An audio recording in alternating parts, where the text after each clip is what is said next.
আবার চাঁদাবাজের অত্যাচার আমরা সহ্য করব। নির্বাচন বাকি আছে, আদৌ নির্বাচন হবে কিনা আমরা শঙ্কিত। বিএনপি রাষ্ট্র ক্ষমতায় আসবে কিনা শঙ্কিত। তারা ভাগ করে ফেলছে, কে কোনটা দখল করে খাবে, কে ভোট চাওয়া বাদ দিয়ে ওরা বিভিন্ন কোম্পানি বিভিন্ন ব্যবসায়িক প্রতিষ্ঠানে যায় চাঁদাবাজি করতেছে।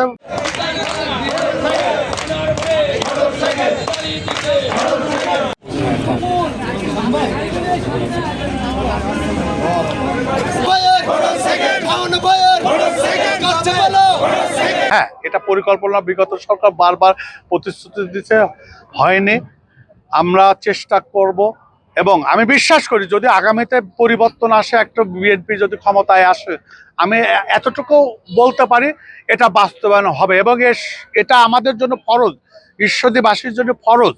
কারণ এটা না হলে ঈশ্বরদীর যে রেল গেটের যানজটটা হয় এটা অস্বাভাবিক ভোগান্তি। কারণ আপনারা জানেন যে 37টা ট্রেন পারাপার হয়, 37টা দিনের ট্রেন পারাপার হয়। আসলে দেখেন একটা কথা বলি, ওই যে আমাদের বিহারি পাচ্ছেন তো 5-4 এই অঞ্চলটা, এরা যারা আজকে গেছে তাদের হিন্দিতে উর্দুতে বলে যে ওই দেখ উসকো লোক আবার ফির মিল গিয়া, হ্যাঁ আবার চাঁদাবাজ এর অত্যাচার আমরা সহ্য করব। তাই অলরেডি দেখেন আপনারা বাস্তব প্রমাণ, নির্বাচন বাকি আছে, আদৌ নির্বাচন হবে কিনা আমরা শঙ্কিত। বিএনপি রাষ্ট্র ক্ষমতায় আসবে কিনা শঙ্কিত।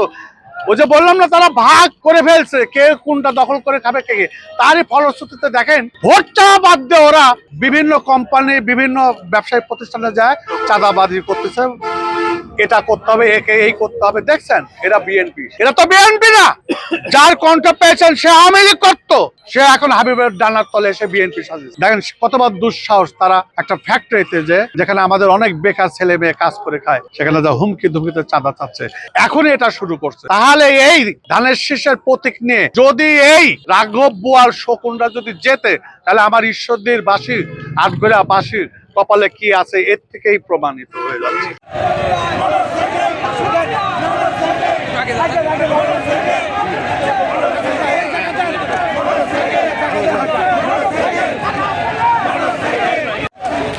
ক্যামেরা ধরতে পারবি না?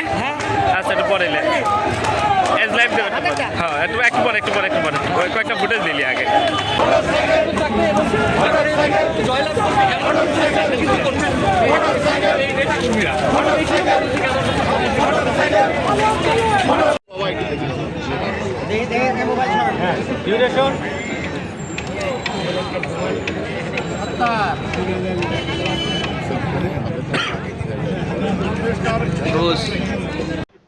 না, আমি ব্যক্তিগতভাবে বাধার সম্মুখীন এখনো হয়নি, কিন্তু আমাদের যারা সমর্থক কর্মী নেতৃবৃন্দ তাদেরকে বিভিন্নভাবে অর্থের প্রলোভন দিয়ে যাকে কিনা যাচ্ছে তাকে কিনছে, যাকে পারছে না তাকে হুমকি ধুমকি দিচ্ছে, এমনকি জোর করে তুলে নিয়ে ফটো সেশন করছে। আবার সেটাতেও কাজ না হলে বাড়িতে তার গার্জেনদেরকে হুমকি ধুমকি দিচ্ছে এবং 12 তারিখের পর উচ্ছেদ করব, দেখে নেব, ব্যবসা করতে দেবো না, মাছের চাষ করতে দেবো না, বাড়ি দোকান দখল করে নেবে, বিভিন্নভাবে এই হুমকি ধুমকি পর রেখেছে।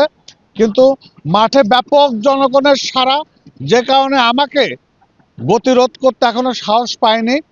ইনশাল্লাহ প্রশাসনও যথেষ্ট সচেতন আছে। নির্বাচন কমিশনের বলবো আপনারা আরেকটু আইনের প্রয়োগ করবেন, এটা আমার মানে প্রত্যাশা আপনাদের কাছে। এখন পর্যন্ত দেখতে পাচ্ছি যে লেভেল প্লেইং ফিল্ড বলতে যেটা আমরা বুঝি সেটা এখন পর্যন্ত আছে, দৃশ্যমান কোনো এখনো প্রতিবন্ধকতা করে কাউকে মানে প্রোগ্রাম করতে দেবে না, কেউ জোর করে করবে এমনটি পারে নাই, বা প্রশাসন, যৌথ বাহিনী, পুলিশ প্রশাসন সবাই খুব অ্যাক্টিভ।